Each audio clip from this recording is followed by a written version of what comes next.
Many of you will have heard the news that the greatest ever radio host, Rush Limbaugh, passed away today.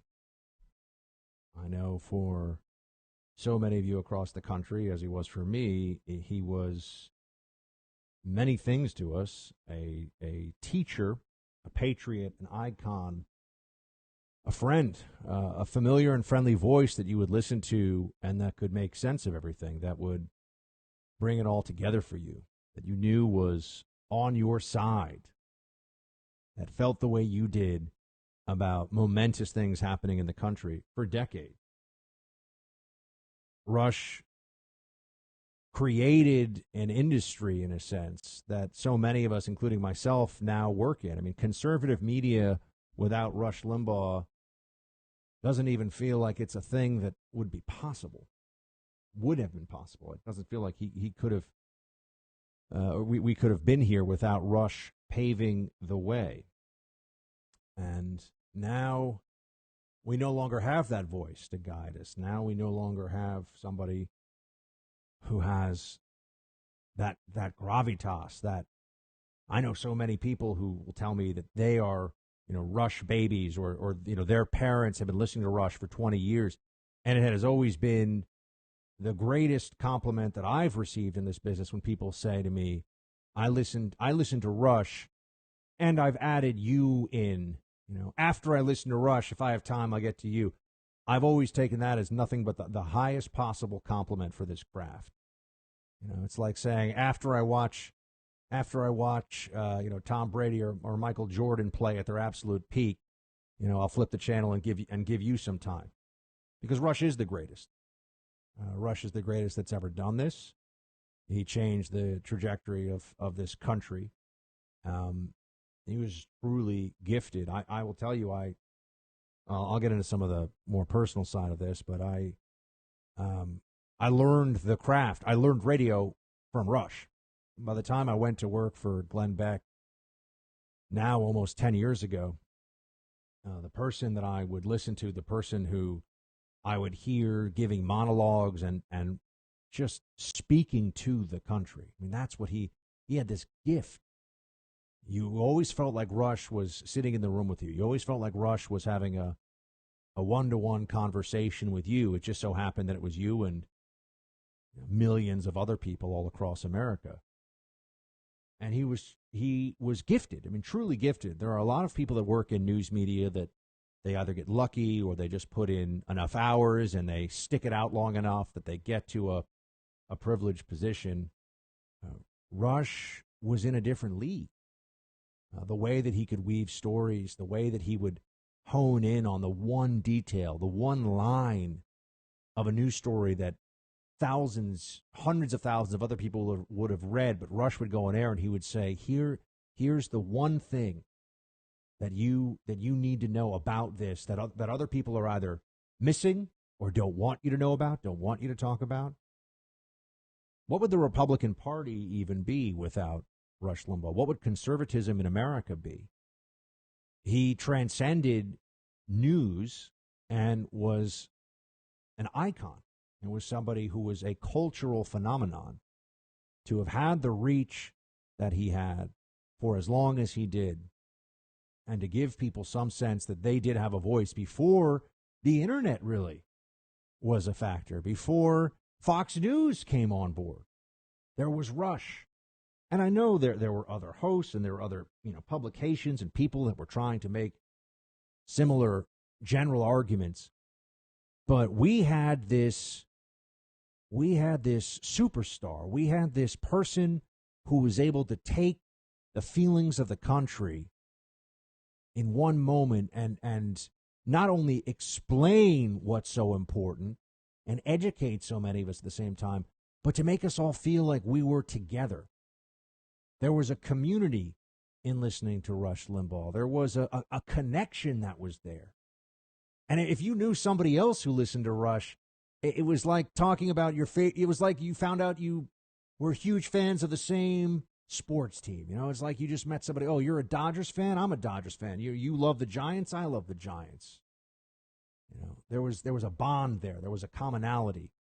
for millions of people, and at a time when there were so few places you could go, even though half the country roughly is Republican, a little more than that identifies as conservative, and certainly we're talking about, over 100 million people, 150, 160 million people, and there are so few places you can go where you would hear what you knew to be the truth, and you knew it was honest, and it was coming from a place of both accessibility and genius. I listened to the greats. I knew that radio was something I wanted to do without ever actually really having done it. I just had a feeling, and it was because I listened to the best. But no one was ever in the same league as Rush. Nobody was ever able to capture your attention, make you feel like you are both getting the highest level analysis, but you're getting it from a close friend. There's nobody else out there who could do that. There are other hosts who have their talents and their skills, and I recognize what they are. I try to learn from them. You know who some of the greats are. When Glenn Beck is in his zone telling a story, I mean, he is a gifted storyteller, and has amazing comedic timing. I mean, he has a lot of. But Glenn would never say that he was in Rush's category. Of course, no, none of us would, right? Sean is massively successful, enormously influential. But even the great Sean Hannity knows there's only one Rush. Rush is someone who I will say now I worry about what happens in the absence of his voice. I've talked before about the need that we have at conservatism for an unsinkable aircraft carrier of free speech. Well, we did have some in it. We had Rush. They couldn't cancel him. They couldn't shut him down. They couldn't stop him. They couldn't buy him off. They couldn't threaten him into submission. They couldn't get him to just give up and retire early and play golf. I'm sure the pressures on him were enormous. But he showed up as a happy warrior day in and day out, and he fought until, and now this is apparent because of the news today, he truly fought until the very end. The very end. This was somebody who was doing his life's work until the last moment that he could physically possibly do it. Think about the dedication. Think about the desire for the absolute height of excellence in one's life's work, because that's what we're talking about with Rush and radio. What his life was devoted to was this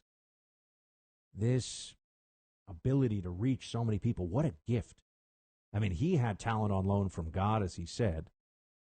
And now I suppose he's going back and can thank God in person.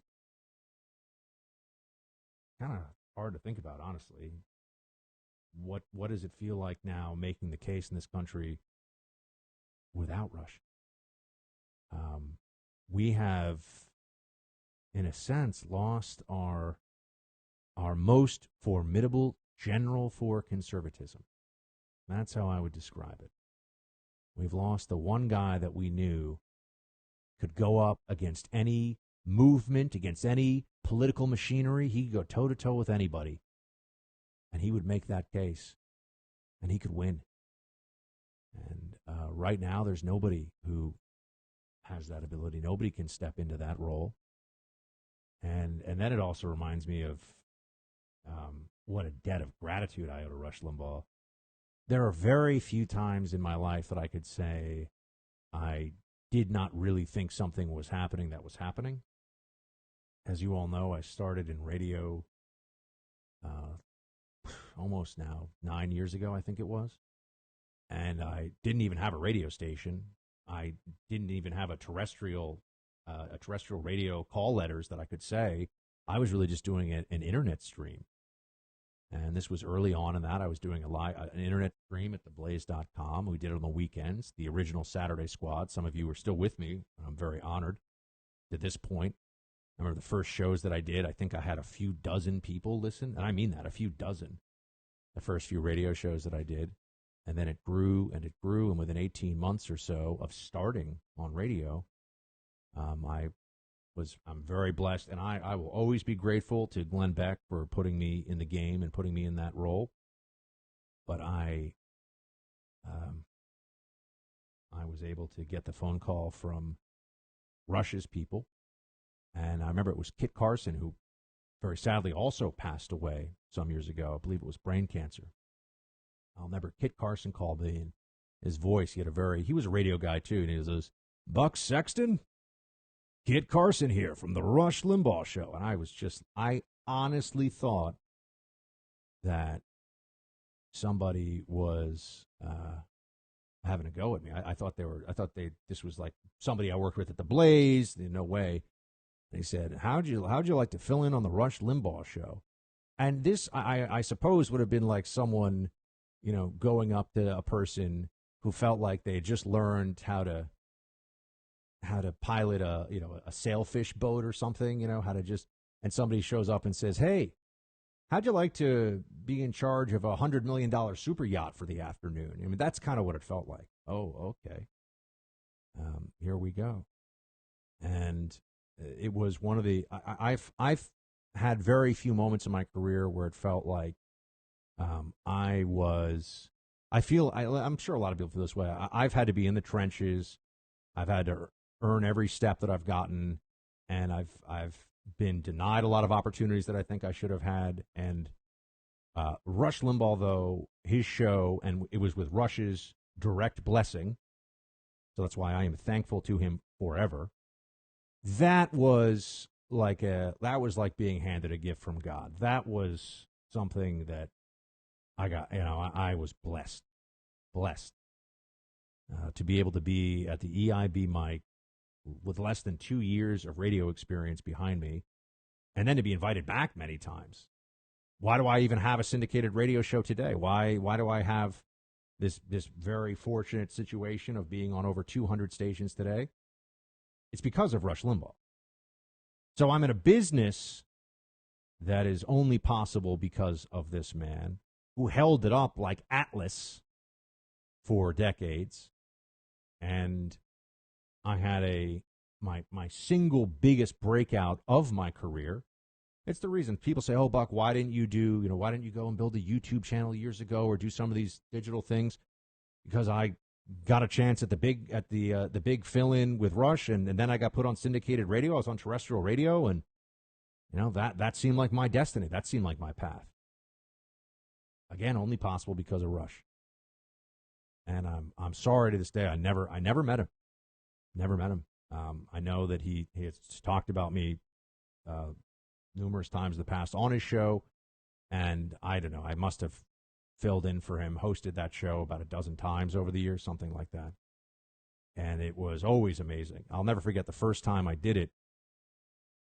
You know what? Let me just take a moment here. I want to get into a little bit more about that first fill in for Rush, and we'll talk more about his legacy. Hey, Team Buck, thank you so much for watching The First on YouTube. If you like this video, please click that little thumbs up button so then it will log as liked. And also, if you want to see more great content from The First, please click subscribe.